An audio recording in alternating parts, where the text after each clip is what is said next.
Кеңеси Geoşondu программасы. Бишкек шаардык кеңешине 11 апрелде болуп өткөн шайлоонун жыйынтыктарын шаардык комиссия мурдагы күнү 12 майда жокко чыгарды.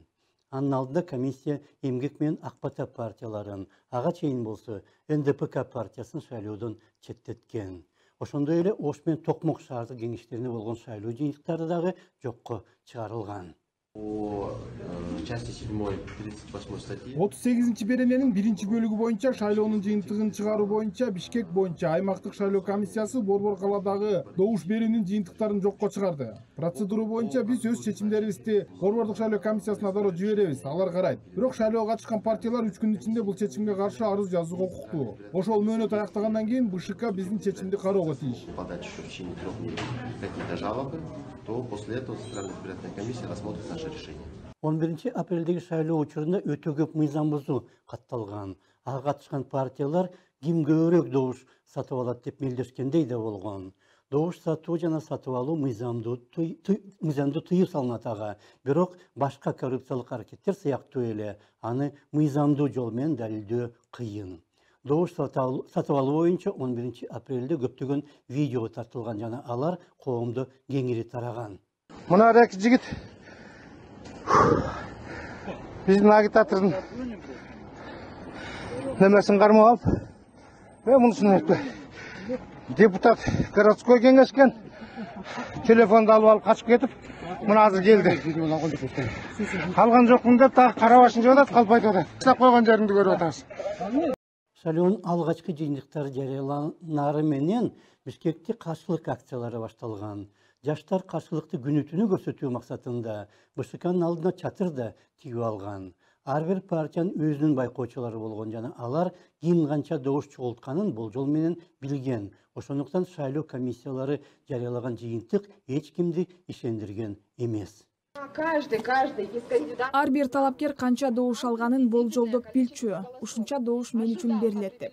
Бирок кечээ күнү жарыяланган жыйынтыктар баарыбызды шок кылды. Добуш бергендер жана деги эле Кыргызстандын калкы мындай шайлоого ишенбейт. Шайлоо абдан начар уюштурулган, анын жыйынтыктарын биз тааныбайбыз.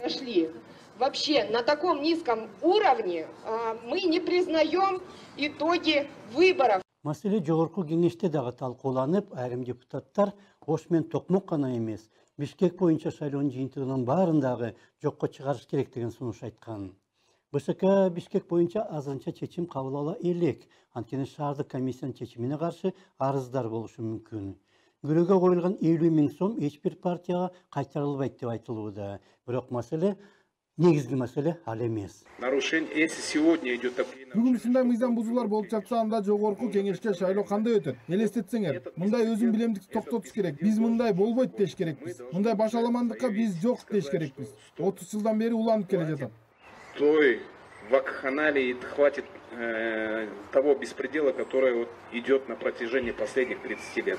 Шайлоодун биринчи болуп 18 апрелде НДПК партиясы четтетилгенден кийин каршылык акциялары күчөгөн. Анткени башка партиялар деле НДПКдан кем эмес мыйзам бузууларга барган. НДПК маселеси 23 апрелден 24-үнө караган түнү каралып жатканда БШК мүчөсү профессор Кайрат Осмоналиев мындай шартта бир партияны четтетип, калгандарын калтырып коюу логикага жатпайт деген пикир айткан. Вообще с логикой как-то... Ар бир чечимдин логикасы болууга тийиш. Бул жагынан чечим кынтыксыз болгон жакшы. А логика эмне дейт? Эгер ушундай мыйзам бузуулар болуп жатса, анда бардык партиялар боюнча жыйынтыктар жокко чыгарыш керек. Чечимибиз логикага таяныш керек. Мага кол чаппай эле койгула. Мен кол чабуу үчүн айткан жокмун. Не надо мне хлопать, я не для этого говорю. Ошентип эгемендиктин 30 жылында биз жөнөкөй нерсе таза шайлоо өткөрө албайбыз. Ошондо саламатта калыңыздар.